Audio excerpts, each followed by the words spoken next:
اندھیروں سے نکالے یہ پھیلائے اجالے یہ اندھیروں سے نکالے یہ پھیلائے اجالے یہ کھولے بند آنکھوں کو گرتوں کو سنبھالے یہ علم روشنی ہے۔ الحمد للہ رب العالمین والصلاة والسلام علی سید المرسلین اما بعد فاعوذ باللہ من الشیطان الرجیم بسم اللہ الرحمن الرحیم الصلاة والسلام علیک یا رسول اللہ وعلی آلک واصحابک یا حبیب اللہ الصلاة والسلام علیک یا نبی اللہ وعلی آلک واصحابک یا نور اللہ۔ پیارے ناظرین، سلسلہ ہے آؤ دین سیکھیں۔ آئیے پیارے آقا صلی اللہ تعالی علیہ وآلہ وسلم پر درود پاک کی فضیلت کو سنتے ہیں۔ ایک مرتبہ حضرت سیدنا سلیمان جزولی رحمۃ اللہ تعالی علیہ ایک سفر پر روانہ ہوئے۔ راستے میں جب نماز کا وقت ہوا تو آپ نے نماز پڑھنے کا ارادہ فرمایا، اور قریب ایک بستی میں وہاں آپ نے وضو اور نماز ادا کرنے کے لیے جب تشریف لے گئے تو ایک کنویں کے قریب پہنچ کر آپ نے دیکھا کہ کنویں میں پانی تو موجود ہے، لیکن کنویں کے قریب رسی اور ڈول یا کوئی اور ایسی چیز جس سے پانی نکالا جا سکے وہ غائب ہے۔ آپ اسی تشویش میں تھے کہ میں پانی نکالوں کیسے، تو قریب کسی گھر کی چھت پر ایک چھوٹی سی بچی کھڑی تھی، تو اس نے وہاں سے آپ رحمۃ اللہ تعالی علیہ کو دیکھا، تو وہاں سے اس نے آواز دی اور عرض کی کہ حضور آپ کیا تلاش کر رہے ہیں؟ آپ نے ارشاد فرمایا کہ بیٹی نماز کا وقت ہے اور میں وضو کرنے کے لیے کنویں سے پانی نکالنا چاہتا ہوں، لیکن یہاں رسی اور ڈول غائب ہے۔ اس لڑکی نے آپ سے دوسرا سوال کیا کہ حضور آپ کون ہیں اور کہاں سے تشریف لائے ہیں؟ آپ نے اپنے مقام کا نام ارشاد فرمایا اور فرمایا کہ میں سلیمان جزولی ہوں۔ آپ کی شہرت کا عالم یہ تھا کہ آپ کی حیات ظاہری میں بھی بچہ بچہ آپ کی ولایت کو جانتا تھا۔ آپ کی شہرت اتنی ہو چکی تھی کہ آپ اللہ تبارک و تعالیٰ کے ایک ولی کامل ہیں، اور وہ بچی بھی جانتی تھی، آپ کا نام سن رکھا تھا اس نے۔ تو وہاں سے وہ کہنے لگی کہ اچھا آپ ہی سلیمان جزولی ہیں، اور حال یہ ہے کہ بغیر رسی اور ڈول کے پانی نہیں نکال سکتے۔ اور وہ بچی چھت سے اتر کر نیچے آئی اور کنویں کے قریب جا کر اس نے کنویں میں تھوک دیا۔ اب جیسے ہی اس نے کنویں میں تھوک دیا تو ہوا یہ کہ آنن فانن اس کنویں کا پانی اوپر آیا اور کنویں سے بہنے لگا۔ حضرت سیدنا سلیمان جزولی رحمۃ اللہ تعالی علیہ نے سب سے پہلے وضو کیا، نماز ادا فرمائی، اور اس کے بعد اس لڑکی سے ارشاد فرمایا کہ بیٹی سچ سچ بتاؤ کہ یہ کمال تمہارے اندر کیسے آیا؟ اس لڑکی نے جواب دیا کہ الحمدللہ عز وجل، میں اپنے پیارے آقا صلی اللہ تعالی علیہ وآلہ وسلم پر کثرت کے ساتھ درود پاک پڑھتی ہوں، اور یہ اسی کی برکت ہے۔ صلو علی الحبیب صلی اللہ تعالی علی محمد صلی اللہ تعالی علیہ وآلہ وسلم۔ پیارے ناظرین، یقیناً اللہ پاک اپنے نیک بندوں کو ایسی قدرت، ایسی طاقتیں عطا فرماتا ہے، ایسی سعادتیں عطا فرماتا ہے، اور کیا شان ہے حضرت سیدنا سلیمان جزولی رحمۃ اللہ تعالی علیہ کی۔ جب اس درود پاک کی برکت کو آپ نے اپنی آنکھوں سے دیکھا تو اس وقت آپ نے ارادہ کیا کہ میں درود پاک کی فضیلت پر ایک کتاب لکھوں گا، اور آپ نے پھر ایسی کتاب، مشہور زمانہ کتاب لکھی، جس کو دنیا بھر میں کروڑوں افراد اس کو پڑھتے ہیں، اس سے فیض یاب ہوتے ہیں، اور اس کتاب کا نام ہے دلائل الخیرات شریف۔ پیارے ناظرین، آپ بھی نیت کر لیجئے کہ انشاءاللہ عز وجل اس کتاب کا ہم بھی ضرور مطالعہ کریں گے اور اس سے فیض یاب ہوں گے۔ آئیے آج کے ہمارے ٹاپک کی طرف بڑھتے ہیں۔ درود پاک کی فضیلت میں ہم نے ایک ولی کامل کا واقعہ بھی سنا، اور آج کا ہمارا ٹاپک بھی ہے کہ ولی کہتے کسے ہیں۔ اللہ پاک کے وہ مقبول بندے جو اس کی ذات و صفات کی معرفت رکھتے ہوں، یعنی پہچان رکھتے ہوں، اس کی اطاعت و عبادت کے پابند رہیں، گناہوں سے بچیں، انہیں اللہ تعالیٰ اپنے فضل و کرم سے اپنا قرب خاص عطا فرمائے، ان کو اولیاء اللہ کہتے ہیں۔ اللہ تبارک و تعالیٰ انہیں اپنی ولایت سے نواز دیتا ہے۔ آپ کے ذہن میں یہ بات آ رہی ہو کہ یہ کیسے حاصل ہو سکتی ہے، کہ ہم کتنی عبادت کریں گے، کتنی ریاضت کریں گے، کتنا تقوی اور پرہیزگاری اختیار کریں گے تو اللہ تبارک و تعالیٰ ولایت عطا فرماتا ہے۔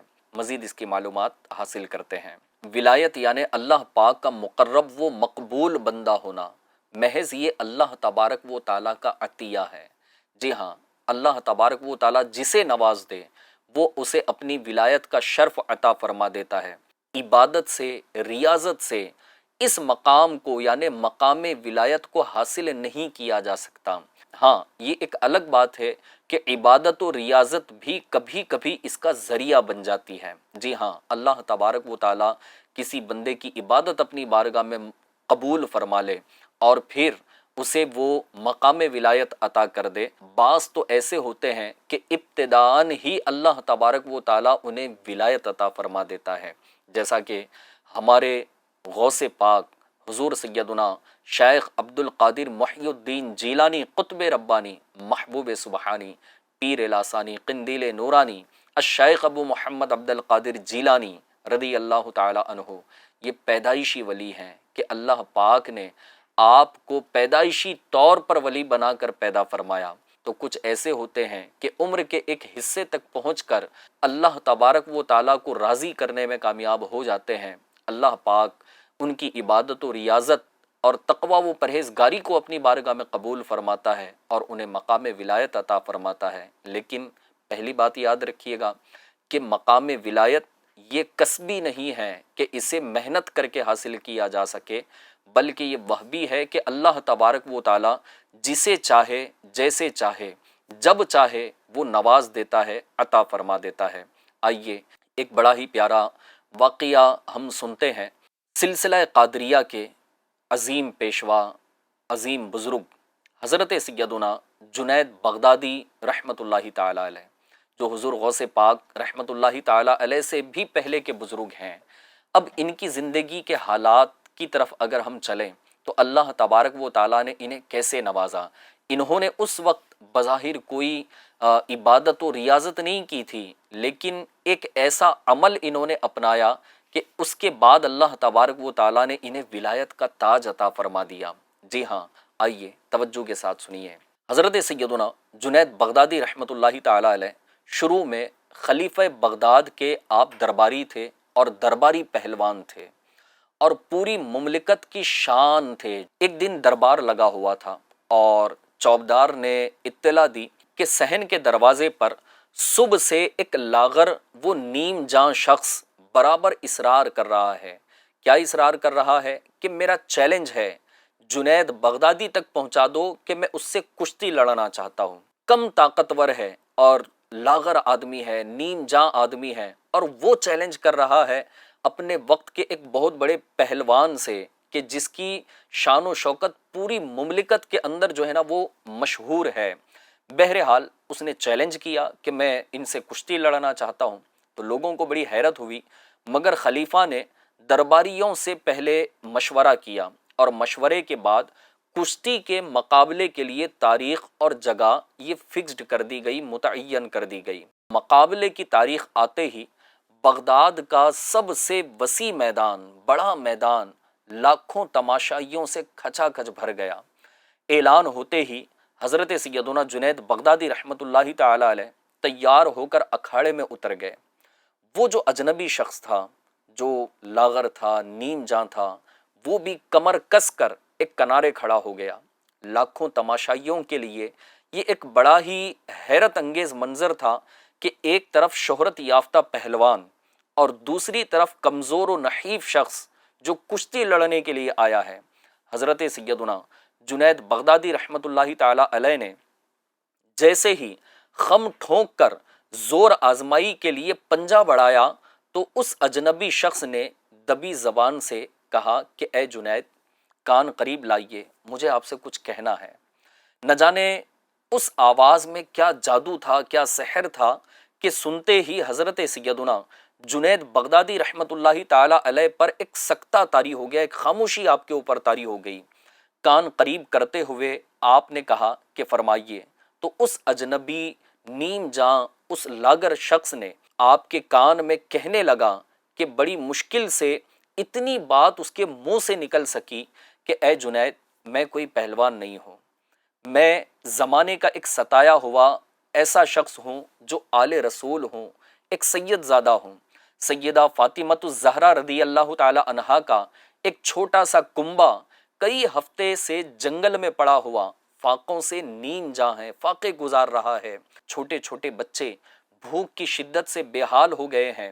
ہر روز صبح کو یہ کہہ کر میں شہر میں آتا ہوں کہ شام تک کھانے کا کوئی انتظام کر کے واپس لوٹوں گا، لیکن خاندانی غیرت کسی کے آگے منہ کھولنے نہیں دیتی، اور پھر میں ہاتھ پھیلاؤں بھی تو کیسے کہ خاندانی ایک غیرت ہے اور میں آل رسول ہوں، پیارے آقا صلی اللہ تعالی علیہ وسلم کی اولاد سے ہوں۔ شرم سے بھیک مانگنے کے لیے ہاتھ نہیں اٹھتے۔ میں نے تمہیں صرف اس امید پر چیلنج دیا تھا کہ آل رسول کی جو عقیدت تمہارے دل میں ہے، آج اس کی آبرو رکھ لو، آج اس کی لاج رکھ لو، آج اس کی عزت رکھ لو۔ وعدہ کرتا ہوں کہ کل میدان قیامت میں میں اپنے نانا جان صلی اللہ تعالی علیہ وسلم سے کہہ کر تمہارے سر پر فتح کی دستار بندواؤں گا۔ اب سنیے ہوا کیا۔ اس اجنبی شخص کے یہ چند جملے نشتر کی طرح حضرت جنید بغدادی رحمت اللہ تعالی علیہ کے جگر میں پیوست ہو گئے۔ پلکیں آنسوؤں کے طوفان سے بوجھل ہو گئی، آپ کی آنکھوں سے آنسو نکلنے لگے۔ عالمگیر شہرت وہ ناموس کی پامالی کے لیے دل کی پیشکش میں ایک لمحے کی بھی آپ نے تاخیر نہیں فرمائی۔ جی ہاں، سید زادے کی جب یہ باتیں آپ نے سنی تو آپ نے نہ اپنی عزت کا خیال کیا، نہ اپنی شہرت کا خیال کیا، نہ اپنی ناموری کا خیال کیا، نہ اپنی ناموس کا خیال کیا۔ اس پیشکش کو آپ نے قبول کیا اور بڑی مشکل سے حضرت جنید بغدادی رحمت اللہ تعالی علیہ نے جذبات کی طغیانی پر قابو حاصل کرتے ہوئے کہا کہ کشور عقیدت کے تاجدار، میری عزت و ناموس کا اس سے بہترین مصرف اور کیا ہو سکتا ہے کہ اسے تمہارے قدموں کی اڑتی ہوئی خاک پر میں قربان کر دوں، اڑتی ہوئی خاک پر نثار کر دوں۔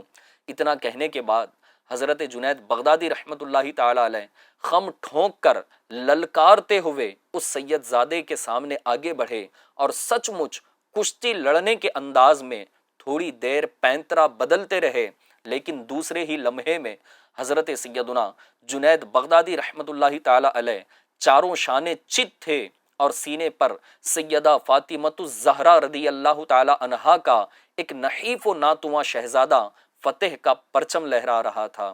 ایک لمحے کے لیے جب یہ سارا معاملہ ہوا تو سارے مجموعے پر سکتے کی سی کیفیت طاری ہو گئی۔ سارے لوگ جو لاکھوں تماشائی تھے وہ حیران تھے، لوگ حیرت میں تھے کہ وقت کا اتنا بڑا پہلوان اور اتنے سے کمزور شخص کے سامنے یہ ہار گیا اور چاروں خانے چت ہو گیا۔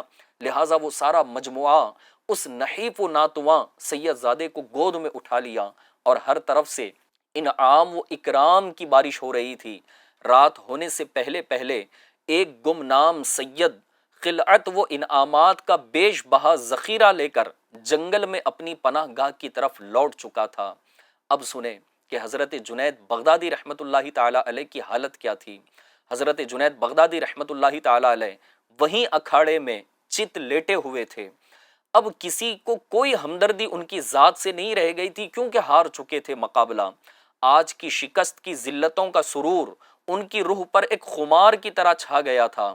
عشاء کی نماز سے فارغ ہونے کے بعد حضرت سیدنا جنید بغدادی رحمت اللہ تعالی علیہ جب اپنے بستر پر لیٹے تو بار بار کان میں یہ الفاظ گونج رہے تھے۔ کیا الفاظ گونج رہے تھے؟ وہ سید زادے نے جو کہے تھے کہ اے جنید، میں وعدہ کرتا ہوں کہ کل قیامت میں اپنے نانا جان سے کہہ کر تمہارے سر پر فتح کی دستار بندواؤں گا۔ آپ غور کر رہے ہیں کہ کیا سچ مچ ایسا ہو سکتا ہے؟ کیا میری قسمت کا ستارہ ایک بیک وقت اتنی بلندی پر پہنچ جائے گا کہ سرکار مدینہ صلی اللہ تعالی علیہ وسلم کے نورانی ہاتھوں کی برکتیں میری پیشانی کو چھو لیں؟ اپنی طرف دیکھتا ہوں تو کسی طرح اپنے آپ کو اس اعزاز، اس عزت کے قابل نہیں پاتا۔ اب جب تک زندہ رہوں گا قیامت کے لیے ایک ایک دن گننا پڑے گا۔ یہ سوچتے سوچتے حضرت سیدنا جنید بغدادی رحمت اللہ تعالی علیہ کی جیسے ہی آنکھ لگ گئی تو سوئی ہوئی قسمت انگڑائی لے کر جاگ اٹھی، اور سامنے پیارے پیارے آقا مکے مدینے والے مصطفیٰ صلی اللہ تعالی علیہ وسلم مسکراتے ہوئے آپ کے خواب میں تشریف لے آئے۔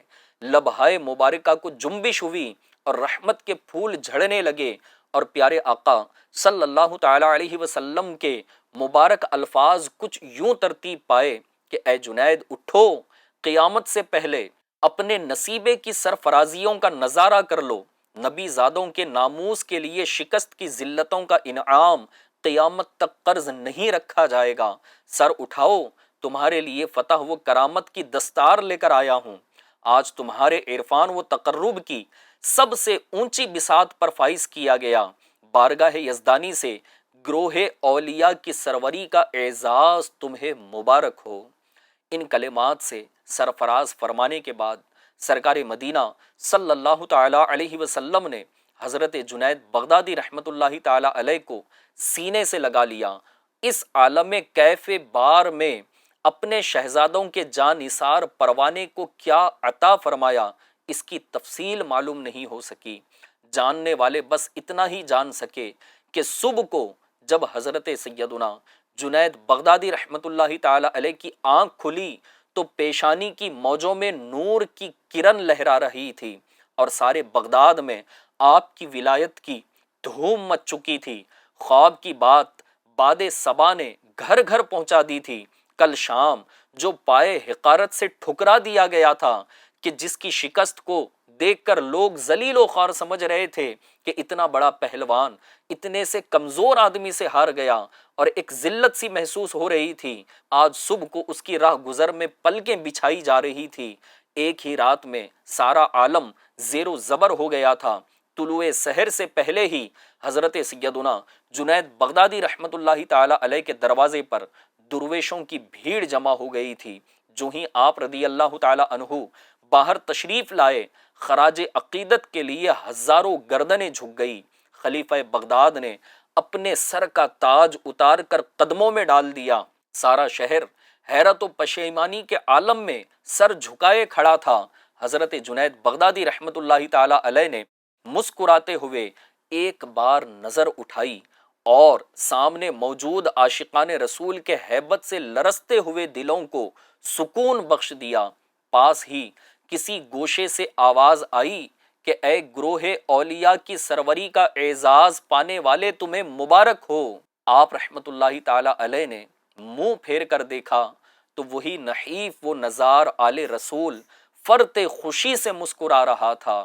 پیارے ناظرین، آل رسول کے ادب کی برکت نے ایک پہلوان کو لمحوں میں آسمان ولایت کا چاند بنا دیا، اور ساری فضا سید الطائفہ کی مبارک باد سے گونج اٹھی۔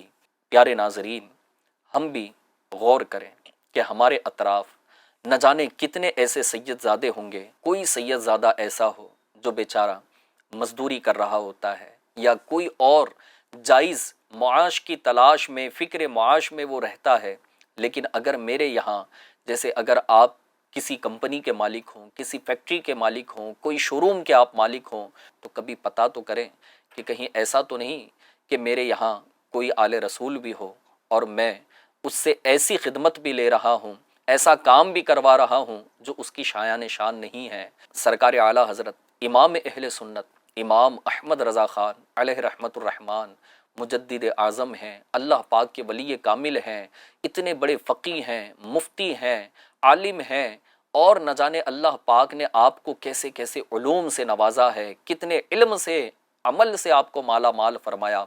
ایک مرتبہ سرکار اعلیٰ حضرت امام اہل سنت آپ کو کسی کے یہاں تشریف لے جانا تھا، آپ نے پالکی منگوائی اور پالکی کو اٹھانے کے لیے مزدور بھی بلائے گئے۔ جب مزدور آئے اور پالکی میں اعلیٰ حضرت امام اہل سنت تشریف فرما ہو گئے، جب پالکی کچھ دور گئی نا تو اعلیٰ حضرت امام اہل سنت نے اس پالکی میں اندر بیٹھے بیٹھے آواز دی اور ارشاد فرمایا کہ پالکی کو روکا جائے۔ اعلیٰ حضرت نے پالکی رکوائی، اور جب نیچے اتر کر باہر تشریف لے آئے تو پھر اعلیٰ حضرت امام اہل سنت نے بڑی رقت کے ساتھ ارشاد فرمایا ان چاروں مزدوروں کو سامنے کھڑا کر کے کہ بتاؤ آپ چاروں میں سے آل رسول کون ہے؟ کوئی سامنے نہ آیا۔ پھر آپ نے فرمایا کہ بتاؤ آپ میں سے آل رسول کون ہے، کیونکہ میں اپنے نبی کی خوشبو کو محسوس کرتا ہوں۔ لہٰذا ایک سید زادہ جب سامنے آیا اور اس نے کہا کہ حضور میں آل رسول ہوں، میں سید ہوں، اعلیٰ حضرت امام اہل سنت نے اپنا امامہ اتارا اور اتار کر اس آل رسول کے قدموں میں رکھا اور ارشاد فرمایا کہ شہزادے مجھ سے غلطی ہو گئی، انجانے میں نے آپ کے کندھوں پر سفر کر لیا ہے، کل قیامت کے دن سرکار مدینہ صلی اللہ تعالی علیہ وآلہ وسلم نے اگر مجھ سے ارشاد فرمایا، مجھ سے پوچھ لیا کہ احمد رضا کندھوں پر سوار ہونے کے لیے کیا تمہیں میرے بیٹے کا ہی کندھا ملا تھا، تو میں کیا جواب دوں گا؟ لہٰذا پیارے اور محترم ناظرین، یہ اولیاء کاملین کا انداز ادب تھا آل رسول سے کہ اللہ تبارک و تعالیٰ نے انہیں ولایت کے ایسے بڑے اعلیٰ مراتب عطا فرمائے۔ ہم بھی آل رسول کا ادب کریں اور ان کی جتنی ہو سکتا ہے خدمت کرتے رہیں۔ اگر کسی وجہ سے یہ محنت و مزدوری کرتے ہوئے اپنی زندگی کو گزارتے ہیں تو ہمارے یہاں اگر کام کرتے ہوں تو ان کی شایان شان ہی ان کو کام دیا جائے۔ اور پھر یہ کہ معاذ اللہ ویسے تو ہر کسی مسلمان کو گالی نہیں دینی چاہیے، لیکن ان کو اگر گالی دی جاتی ہو تو آپ غور کریں کہ آپ اس شخص کو گالی دے رہے ہو جس کا کلمہ آپ نے پڑھا ہے اور وہ اس کلمے والے کی اولاد میں سے ہے۔ لہٰذا پیارے ناظرین، یقیناً آل رسول کا ادب کرنا بھی یہ ایک ایسی سعادت مندی ہے کہ اللہ تبارک و تعالیٰ آن کی آن میں اپنی ولایت عطا فرما دے، اپنا قرب نصیب فرما دے۔ لہٰذا ہمیں بھی چاہیے کہ ہم ادب والے بنیں۔ جی ہاں، ادب اللہ تبارک و تعالیٰ کی بارگاہ کا قرب حاصل کرنے کا یہ بڑا بہترین ذریعہ ہے۔ حضرت سیدنا بشر حافی رحمۃ اللہ تعالیٰ علیہ کے متعلق بھی بڑا بہترین واقعہ ہے نا، کہ آپ توبہ سے پہلے بہت شراب پیا کرتے تھے۔ نشے ہی کی حالت میں جب آپ کہیں تشریف لے جا رہے تھے تو دیکھا کہ راستے میں ایک کاغذ کا ٹکڑا پڑا ہے اور اس پر بسم اللہ الرحمن الرحیم لکھا ہوا ہے۔ آپ نے اسے اٹھایا، اسے سینے سے لگایا، پھر یہ کہ اسے صاف کیا، معطر کیا اور پھر اسے اونچی جگہ رکھا۔ اللہ تبارک و تعالیٰ نے اس ادب کی برکت سے اپنے اولیاء میں آپ کو شامل فرمایا۔ لہٰذا میں نے شروع میں عرض کیا تھا کہ ولایت یہ کسبی نہیں، وہبی ہے، لیکن ہاں کچھ اعمال ایسے ہیں، کچھ عبادت و ریاضتیں ایسی ہوں گی کہ جو رب کی بارگاہ میں مقبول ہو جائیں تو اللہ تبارک و تعالیٰ پھر ایسے بندوں کو بھی اپنی ولایت سے سرفراز فرما دیتا ہے۔ لہٰذا ہمیں اولیاء کرام رحمہم اللہ السلام سے محبت بھی کرنی چاہیے، ان کی عقیدت بھی دل میں رکھنی چاہیے اور ان کا بھی ادب کرنا چاہیے، اور ویسے تو ہر مسلمان کا بھی ادب کرتے رہنا چاہیے۔ پیارے ناظرین، ابھی ہم نے جو واقعات سنے ہیں، یقیناً اس سے تو پتہ یہی چلتا ہے کہ اللہ پاک جس پر کرم فرما دے، جسے چاہے اپنی ولایت سے نواز دے، لیکن یاد رکھیے اللہ پاک کسی جاہل شخص کو ولایت عطا نہیں فرماتا۔ جی ہاں، ولایت بے علم کو نہیں ملتی، ولی کے لیے علم ضروری ہے، خواہ ظاہر حاصل کرے یا اس مرتبہ تک پہنچنے سے پہلے ہی اللہ پاک اس کا سینہ کھول دے اور وہ عالم بن جائے۔ جی ہاں، جیسے ابھی ہم نے جو واقعات سنے حضرت جنید بغدادی رحمۃ اللہ تعالیٰ علیہ کا، کہ آپ نے تو بظاہر کوئی علم حاصل کیا نہیں تھا، لیکن راتوں رات اللہ پاک نے آپ کو ولایت عطا فرما دی۔ پھر یہ کہ حضرت بشر حافی رحمۃ اللہ تعالیٰ علیہ، آپ تو شراب ہی کے نشے میں رہا کرتے تھے، لیکن اللہ پاک نے توبہ کی توفیق بھی عطا فرمائی، اور پھر ادب کی برکت سے اللہ تبارک و تعالیٰ نے آپ کو ولایت عطا فرمائی۔ تو اللہ تبارک و تعالیٰ جب بھی کسی کو ولایت عطا فرماتا ہے، یا تو پہلے اس کا سینہ کھول دیتا ہے اور علم سے مالا مال فرما دیتا ہے، یا تو وہ ظاہری طور پر علم حاصل کرے، علم دین سیکھتا رہے، اور اللہ تبارک و تعالیٰ اگر اسے چاہے تو پھر اپنی ولایت سے نواز دیتا ہے۔ تو یاد رکھیے، جاہل شخص کبھی بھی اللہ کا ولی نہیں ہوتا، بلکہ عالم ہی اللہ کا ولی ہوتا ہے۔ فی زمانہ کچھ ایسے لوگ بھی جو ولایت کا دعویٰ کر رہے ہوتے ہیں کہ اللہ تبارک و تعالیٰ نے ہمیں ولایت عطا فرمائی ہے، یا لوگ اس کو کہہ رہے ہوتے ہیں کہ بھائی یہ تو بڑے جو ہے نا کرامتی بزرگ ہیں، اور ہم تو سمجھتے ہیں کہ یہ اللہ کے ولی ہیں۔ لہٰذا پیارے اور محترم ناظرین، اگر کوئی شخص شریعت پر عمل نہ کرے تو کیا وہ ولی بن سکتا ہے؟ جی ہاں، ایسے لوگ مل جاتے ہیں نا کہ ان کو کہتے ہیں کہ یہ تو زندہ ولی ہیں۔ جی ہاں، اگر ان کا حال دیکھا جائے تو شاید یہ ہوتا ہے کہ وہ عورتوں میں بھی بیٹھ جاتے ہیں، کبھی ان کے سر پر ہاتھ رکھ کر غیر محرم عورتوں پر دم کیا جا رہا ہوتا ہے، اور عورتوں اور پھر مردوں کا یہ خلط ملط وہاں پر ہو رہا ہوتا ہے، اور پھر ان کی مجالس میں بیٹھ کر لوگ کہتے ہیں کہ یہ تو بڑے پہنچے ہوئے بزرگ ہیں، گویا ایسا لگتا ہے کہ یہ اللہ کے ولی معلوم ہوتے ہیں۔ تو یاد رکھیے کہ جو شخص نماز نہ پڑھتا ہو اور وہ شریعت کی پابندی نہیں کر پاتا، بسا اوقات لوگ داڑھی منڈے کو بھی کہہ دیتے ہیں کہ یہ بھی اللہ کا ولی ہے۔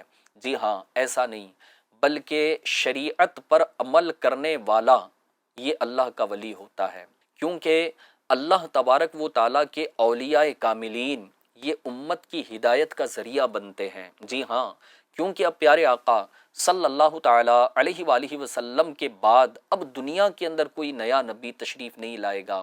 اللہ پاک نے اپنے حبیب صلی اللہ تعالیٰ علیہ وسلم کو خاتم النبیین بنا کر پیدا فرمایا، آپ پر نبوت کو ختم فرما دیا۔ اب اللہ تبارک و تعالیٰ اپنے اولیاء کاملین کے ذریعے اپنے بندوں کو ہدایت عطا فرماتا ہے، اور اللہ کا ولی ایسا ہو کہ جو راہ ہدایت دکھانے کے لیے آیا ہو، راہ خدا دکھانے کے لیے آیا ہو، اور وہ خود شریعت پر عمل نہ کرتا ہو، وہ خود راہ سلوک پر، راہ خدا پر عمل نہ کرتا ہو، چلتا نہ ہو، تو وہ دوسروں کو چلائے گا کیسے؟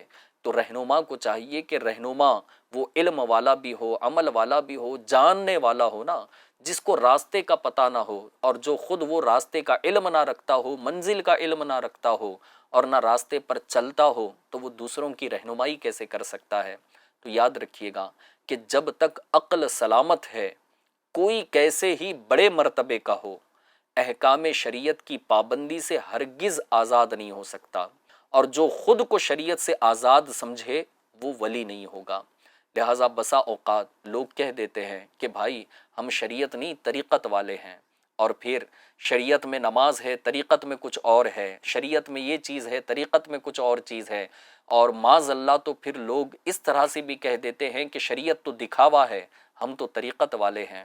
لہٰذا پیارے ناظرین، اس طرح کے الفاظ کے دھوکوں میں نہ پڑیے گا، یہ ایک شیطانی وسوسے ہیں، کیونکہ شیطان یہ بڑا مکار و عیار ہے، یہ ہر ایک کو اس کی عقل کے مطابق اور اس کے دیگر معاملات کے مطابق اس کو بہکاتا ہے۔